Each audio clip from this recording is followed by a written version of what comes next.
JDK mopa mokonzi soda poto John Diamonique mwana mbalo mwana ta moto ya kolinga baninga pe aza moto ya monene ya kosunga ninga JDK mopa mokonzi baloba balinga te yonde JDK mopa mokonzi.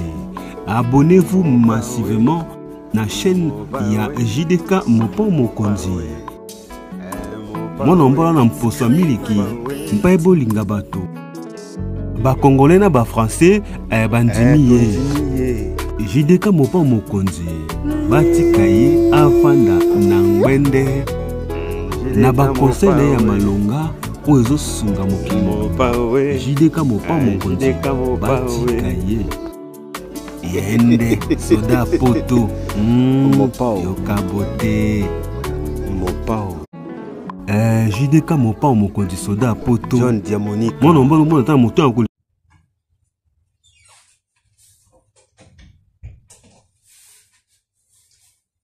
Mbote na balandi nyonso ya JDK mopa mokonzi soda ya poto. Merci na bino surtout oyo bolingaka soda na bino ya mikili. Bandeko, merci vraiment na patience na bino, merci na confiance et fidélité oyo bozalaka nango pona soda na bino ya mikili. Eloba Jean-Louis Lubandila botika neka moko l'unique oyo nazaka fierté ya communauté congolaise na kati ya mikili. Bandeko, na wutai ko changer kombo ya chaîne nangai na banzi boyebi bino surtout kokoso oyo zwaki ngai moi souci oyo yaki na chaîne nanga ba wutai ko kanga chaîne, ce n'est pas du tout grave po ba biloko nyonso eza biloko ya mokili to tika yango na yango. Merci na bino surtout oyo boko s'abonner na chaîne ya sika ya soda na bino ya poto na kombo ya JDK Mopao TV. Bandeko, pardon bomé manga na fin de l'année atana 1000 abonnés et ça soda na bino ya mikili. Wow, to s'abonner na chaîne ya sika na kombo ya JDK Mopao TV. JDK Mopao TV to panza na famille bino so obolinga ngai obonde ko landa ngai oboza ko zala wana pona ko pesa nga ba conseil ko soutenir ngai. En tout cas nzambe alola ko tika bino te to panza boye pesa na baninga bandeko bande ko landa ngai bo mona nga susu te na za wana mais combo ya chaîne échanger et commis JDK Mopao TV. Merci na bino obo ko s'abonner et bo continuer ko s'abonner. Alors lelo na elibino eloko moko ya muke kaka na oti kolanda ka sikoyo na tongo oyo esalinga pasi na motema na lobite peut-être ba congolais lokwa bandaka information te baza au courant te tika na ya koyebisa bango. Lelo na tongo ba journaliste français bazali ko poser question na président de la République Emmanuel Macron.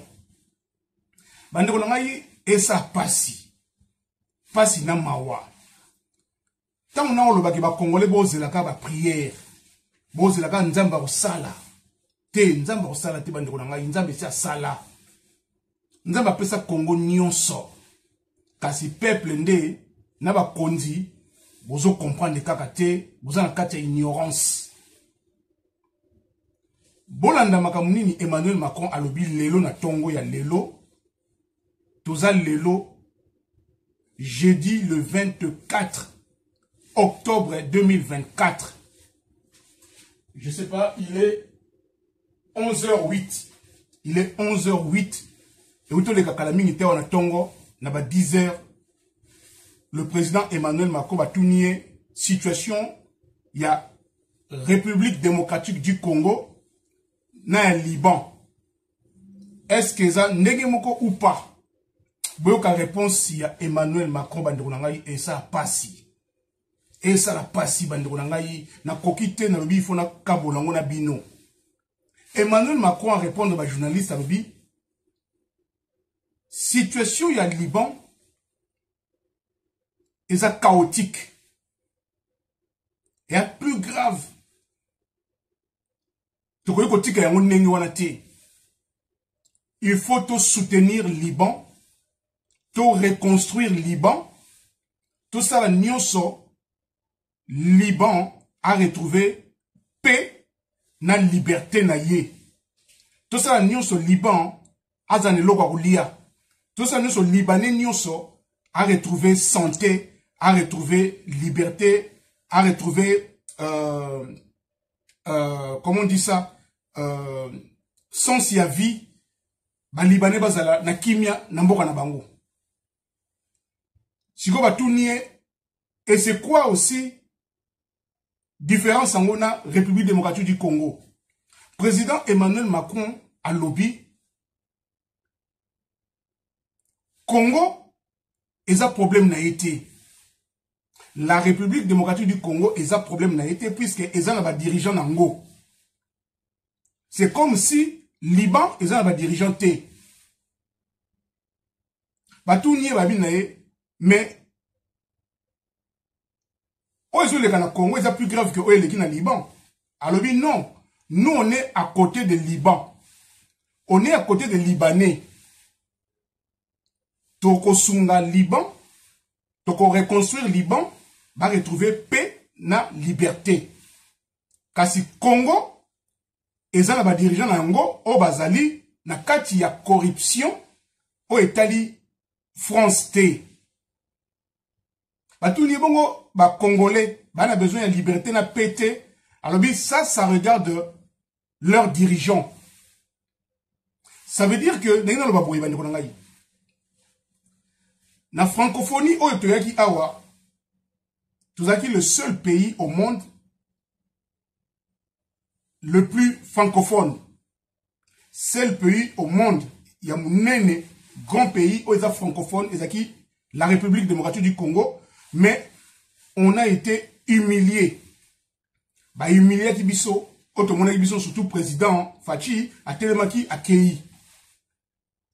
Mais, pour quand dire que président Macron a qu'à ressaisir, a qu'à rattraper bêtise naïe. Non, pas du tout.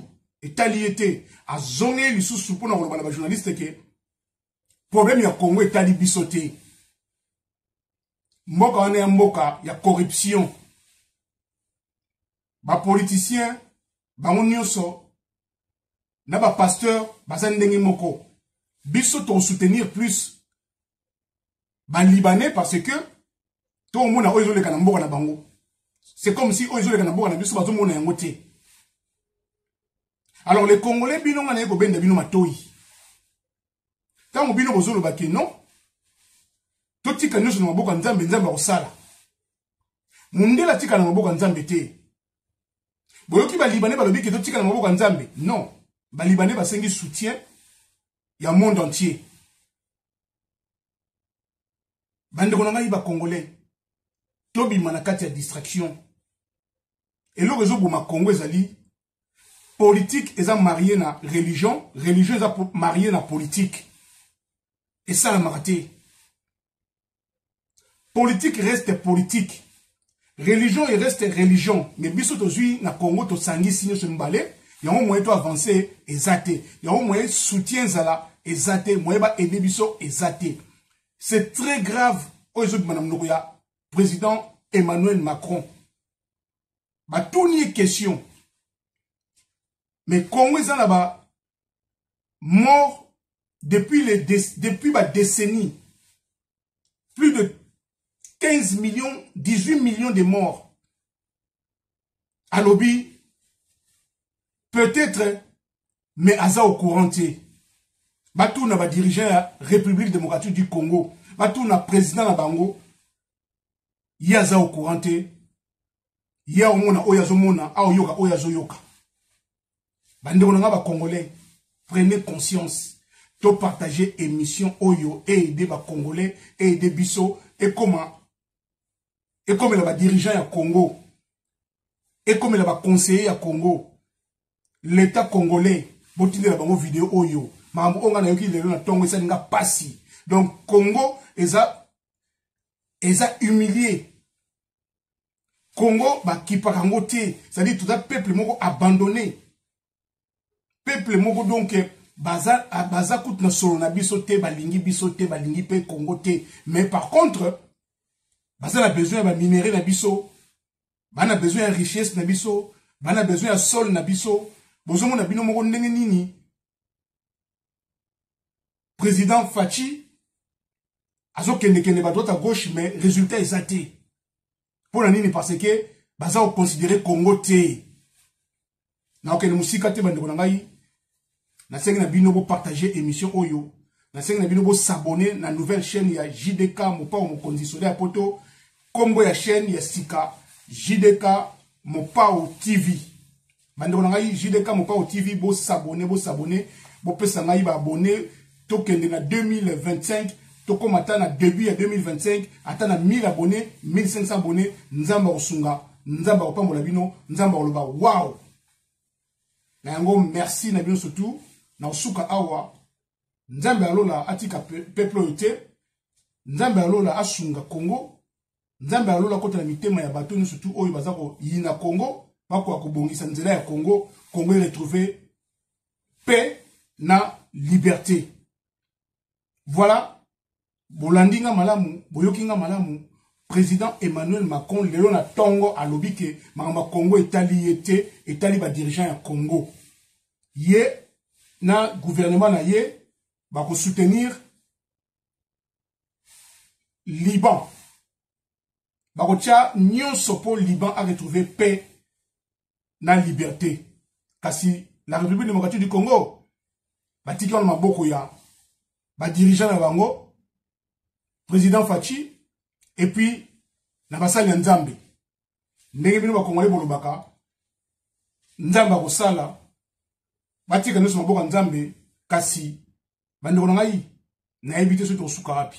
Na yango, tokomi la prochaine émission, ya boye, ezalate, soda la bino ya mikili, to s'abonner na nouvelle chaîne, JDK Mopao TV. JDK Mopao TV, JDK Mopao TV. Merci. Allez, à la prochaine.